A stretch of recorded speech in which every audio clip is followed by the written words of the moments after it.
Om Namah Shivaya.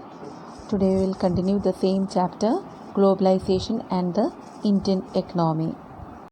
What is globalization?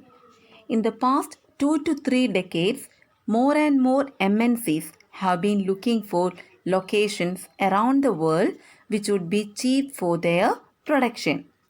Foreign investment by MNCs in these countries has been rising.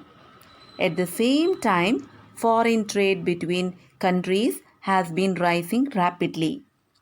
A large part of the foreign trade is also controlled by MNCs. For instance, the car manufacturing plant of Ford Motors in India not only produces cars for the Indian markets, it also exports cars to other developing countries and exports car components for its many factories around the world. Likewise, activities of most MNCs involve substantial trade in goods and also services. The result of greater foreign investment and greater foreign trade has been greater integration of production and markets across countries. Globalization is this process of rapid integration or interconnection between countries.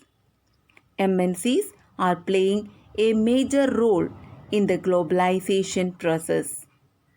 More and more goods and services, investments and technology are moving between countries.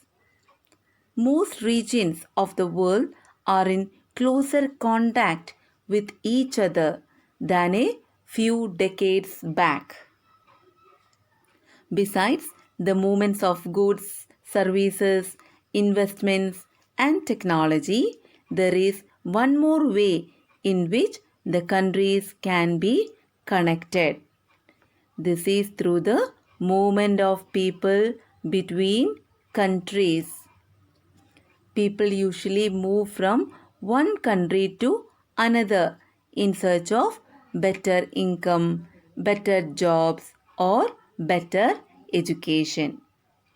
In the past few decades, however, there has not been much increase in the movement of people between countries due to various restrictions.